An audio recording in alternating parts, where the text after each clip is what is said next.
हम सपोज करते हैं एक बात को, सिचुएशन को, कि हमारी जो गाड़ी है ना उसके व्हील अलाइनमेंट नहीं है, विच मीन्स के बैलेंस आउट, कुछ चीज़ें balance out. What is sine? क्या होगा? एक्सीडेंट तो बड़ा बात का वाक़या है, उससे पहले क्या होगा? ये मैं आपको लॉज ऑफ नेचर समझाने लगा, जरा सुनिएगा ध्यान से जी, कि जो भी चीज़ बैलेंस नहीं है उससे क्या होता है, उसका साइन क्या है? उसके साइंस ये हैं कि बबलिंग होगी।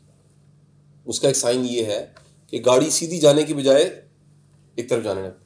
उसका साइन ये कि हैंडल पे हाथ ज़्यादा रखना पड़ेगा। ऐसी है जी, ये 3 कम से कम। और अल्लाह ना करे चौथा साइन ये भी हो सकता है कि, अब मुझे बताइएगा वो जो अल्लाह ना करे वाला वाक्य है उससे पहले इशारे तो आ रहे थे ना, किस शक्ल में? बबलिंग। किस शक्ल में? इधर जाने की शक्ल। किस शक्ल में? हैंडल पे हाथ रखने। ये कुदरत का निजाम है। कुदरत किसी भी बड़े क्राइसिस से पहले आपको इशारे दे देती है। अक्लमंद बंदा वो होता है जो उन इशारों को समझ लेता है। मसलन वर्क लाइफ बैलेंस खराब है, बच्चा बीमार हो जाएगा, आप कहेंगे यार ये बच्चा मेरा बीमार क्यों हो गया?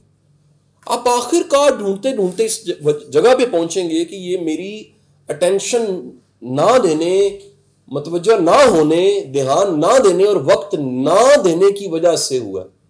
आपकी जिंदगी में जब भी कहीं किसी भी शोबे में बैलेंस आउट होगा उसके कुछ साइंस होंगे, उन साइंस को रीड किया कर। अच्छा हम वेट करते हैं, नहीं वेखी जाएगी और ठा हो जाता सारा कुछ, ऐसी है ना जी।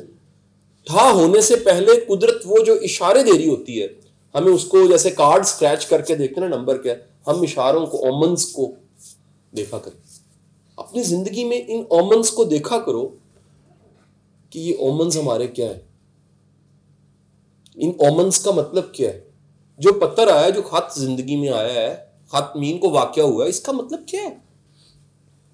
ऐसे क्यों है? इस तरह का बंदा मुझे क्यों मिल गया? इस तरह के क्यों मिल जाते? इस तरह के वाकयात रिपीट मेरे साथ क्यों होते? वो असल में कुदरत खड़का रही है दरवाजा, खोलो खोलो खोलो खोलो, ये चिट्ठी आई है, पढ़ो। आप क्या कहते हैं? नहीं मैंने नहीं पढ़ना। रायन हॉलिडेज की किताब the ego is your enemy में वो लिखता है कि ईगो वाला बंदा नहीं समझ सकता, क्योंकि ईगो सबसे पहले आंखों पे पर्दा डालती है।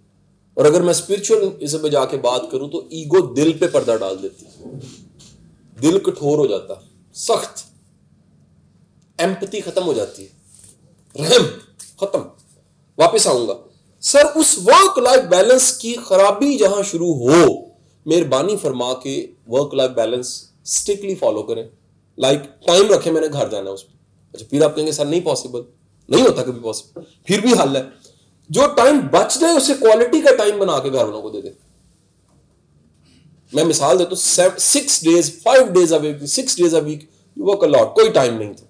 बट 7th डे फिर ऐसा होना चाहिए कि उसमें फैमिली को लगे कि घर में घर सरबराह है, घर का बड़ा है, घर में को मौजूद है, घर में कोई ऐसा है जो इंगेज कर रहा है।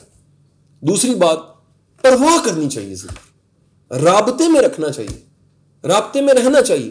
मतलब आप अपनी मेन जिम्मेदारियों से अगर भाग गए, वर्क लाइफ बैलेंस अच्छा नहीं होगा, रिलेशनशिप खराब होता रहे। आप कम से कम अपनी जिम्मेदारियों को कबूल कर लें, यार ये मैंने लाजमी किसी भी सूरत पूरी करनी। सो वर्क लाइफ बैलेंस के खराब होने या जिंदगी की किसी भी तरह के बैलेंस के खराब, हेल्थ बैलेंस खराब हो जाता है सर, उसके कुछ साइंस है। कोई बैलेंस खराब हो जाता है, मैं कहता हूं ये वाला बैलेंस खराब हो जाता है। मैंने अभी आज साइंस कुछ गिनवाए हैं, उसके साइंस बेशुमार है, ठीक, उसके पीछे फैक्टर्स बेशुमार है, लेकिन मैंने कुछ साइंस गिनवाए हैं कि जनाब एहसास गुनाह में रहना, मैंने गिनवाया नेगेटिव थिंकिंग होना, मैंने कहा जी जनाब ईगो का बड़ा हाई होना, मैंने बताया जी माजी में रहना, ये कुछ साइंस है ना। इस तरह आप उन साइंस को डिकोड कीजिए कि मेरा ये जो बैलेंस खराब है उसमें साइंस क्या आ रहा है। वो जो साइंस है उनको समझने के बाद ठीक कर लीजिए। ठीक ना कर सके तो कंपलसेट जरूर कीजिए। उसमें गाड़ी अगर गर्म होती है ज्यादा चल के तो फिर कम ही चलाएं, क्या ख्याल है जी, उसको रेस्ट दे। तो इस तरह वो जो साइंस है उनको डिकोड करें और कुछ प्रिंसिपल्स नए सेट करें। और वर्क लाइफ बैलेंस अल्टीमेट इसका हल वक्त देना ही है, क्वालिटी का टाइम देना ही है, प्रॉब्लम्स को समझना, उसमें खुद घुस जाना बजाय किसी पे डाल। हमारा मसला ही है ना सर, हम तो बच्चा प्रॉब्लम में है, हम कहते हैं यार काउंसलर देख लेगा, साइकोलॉजिस्ट देख लेगा, स्कूल देख लेगा, चाचू देख लेगा, मामू देख, खुद नहीं इन्वॉल्व होते। तो आप अगर खुद इन्वॉल्व हो, मसला हल होना शुरू हो जाएगा। आपकी इन्वॉल्वमेंट की जरूरत होती है।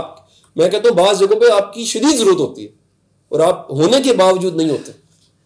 अगर आप वहां पर हो तो मसला हल हो सकता है। हमें ना तय कर लेना चाहिए कि हमें किसी खब्त का शिकार नहीं होना चाहिए। ये भी हाईजैकिंग है कि आप ऑब्सेस्ड हो गए, पैसे बनाए जा रहे हैं, आप ग्रो ही करते जा रहे हैं, आप सोशल सर्कल ही बनाए जा रहे हैं, चीजें ही बनाते जा रहे हैं और आप घर पीछे छोड़ाएं। तो ये कोई आइडियल नहीं है। आइडियल तो ये कि आप बैलेंस रहे। आप मतलब देखिए, हम मुसलमान के लिए तो जो आइडियल ज़ात गिरामी सरकार दो आलम सल्लल्लाहु की ज़ात गिरामी, तो आपने तो देखिए हर शोबे में परफॉर्म करके दिखाया। आपने दुनिया की तहजीब पे कितना बड़ा इम्पैक्ट, आप रहमतुल आलमीन हैं, आप पे अल्लाह की वही आती है, आप मतलब आपका एक एक जुमला हदीस है, आपका एक एक बात एक एक वाक़या सोने के हरूफ से लिखने वाला है, आपकी ज़िंदगी के हर शोबे में विज़डम है। आप दुनिया के वाहिद इंसान है जिनकी ज़िंदगी पूरी रिकॉर्डेड पड़ी है, पूरी रिकॉर्डेड है यार। आप देखें किसी हीरो की लाइफ देखें, एक हिस्से में कामयाबी होगी, रिकॉर्ड फॉलो किया जा सकता, दूसरे में फॉलो नहीं किया जा सकता। मैं नाम लिए बगैर हमारे सारे हीरोज निकाल लें, आप 100 साल के हीरोज को आप 100% फॉलो नहीं कर सकते। आप कोई ना कोई इशू मिले, एक वाहिद ज़ात गिरामी है सरकार दो आलम सल्लल्लाहु की जिंदगी का हर हिस्सा रिकॉर्डेड पड़ा, सीरत की तारीख इस्लाम की शक्ल में फॉलो, यानी उसको कोई मिटा नहीं सकता। आप एक वाक़या भी माइनस नहीं कर सकते। क्या कमा, तो वो ज़ात गिरामी जो है वो आप कायनात के सारे जो बड़े बड़े नाम हैं वो तो आपके कदमों की खाक भी नहीं। तो उस नामी को हम कलमे में क्यों लेते हैं? इसीलिए कि बिकॉज रोल मॉडल है हमारा, इसलिए कि वो आखिरी रसूल है, इसीलिए कि हमने उनको फॉलो करना है और हमें फॉलो करना चाहिए। मैं मानता हूं कि सूरज कहाँ और चिराग कहाँ, लेकिन हमें मतलब वो सब्र अगर उनकी ज़ात में था तो कलमे का मतलब ही हमें भी होना चाहिए। सखावत उनमें थी तो हमें होनी चाहिए।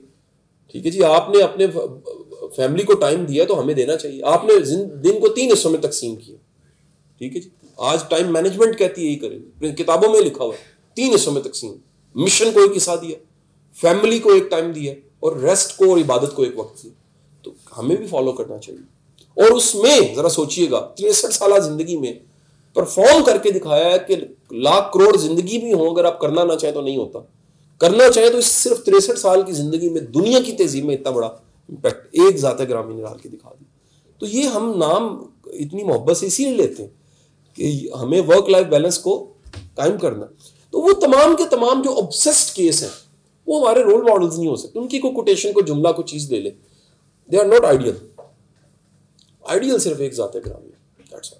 इस लेक्चर की कामयाबी ये है, अगर ये लेक्चर जाके आपको लगा है ना तो उसकी निशानी सिर्फ एक है। आपको लगा यार ये तो मेरे साथ डिस्कशन हो रही है सर की, ये तो मेरी ज़ात का मुकालमा है, ये तो बातें मुझे लग रहा है कहीं ना कहीं ये मेरे साथ नहीं कुछ जुड़ती सर, यही मैं चाह रहा था।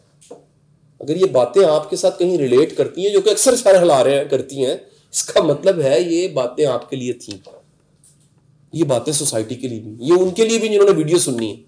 कितने लोग ऐसे होंगे जो सुनेंगे वो कहेंगे हाँ यार ये तो मेरा मसला है, सर ने तो बिल्कुल ठीक कहा।